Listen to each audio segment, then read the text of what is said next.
தூத்துக்குடி வ.உ. சிதம்பரனார் துறைமுகம் புதுப்பிக்கத்தக்க எரிசக்தி சரக்குகளை கையாளுவதில் புதிய தேசிய சாதனையை படைத்துள்ளது.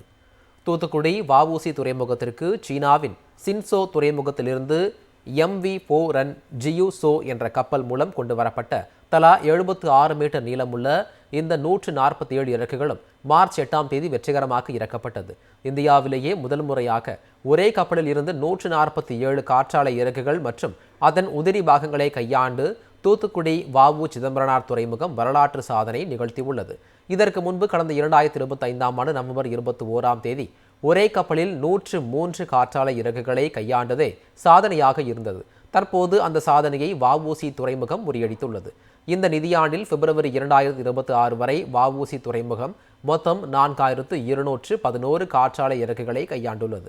இது கடந்த ஆண்டுடன் ஒப்பிடுகையில் 75.82% வளர்ச்சியாகும். இந்த சாதனையை சாத்தியமாக்கிய இறக்குமதியாளர்கள் மற்றும் முகவர்களுக்கு வ.உ. சிதம்பரனார் துறைமுக ஆணையத்தின் தலைவர் சுஷாந்த குமார் புரோஹித் பாராட்டு தெரிவித்து, சுற்றுச்சூழலுக்கு உகந்த கடல்சார் துறையை உருவாக்க இத்துறைமுகம் உறுதியுடன் செயல்பட்டு வருவதாகவும் அவர் தெரிவித்துள்ளார். தூத்துக்குடி வ.உ. சிதம்பரனார் துறைமுகம் புதுப்பிக்கத்தக்க எரிசக்தி சரக்குகளை கையாளுவதில் புதிய தேசிய சாதனையை படைத்துள்ளது. தூத்துக்குடி வ.உ.சி. துறைமுகத்திற்கு சீனாவின் சின்சோ துறைமுகத்திலிருந்து MV4 ரன் ஜியூசோ என்ற கப்பல் மூலம் கொண்டுவரப்பட்ட தலா 76 மீட்டர் நீளமுள்ள இந்த 147 இறக்குகளும் மார்ச் 8ஆம் தேதி வெற்றிகரமாக இறக்கப்பட்டது. இந்தியாவிலேயே முதல் முறையாக ஒரே கப்பலில் இருந்து 147 காற்றாலை இறக்குகள் மற்றும் அதன் உதிரி பாகங்களை கையாண்டு தூத்துக்குடி வ.உ. சிதம்பரனார் துறைமுகம் வரலாற்று சாதனை நிகழ்த்தியுள்ளது.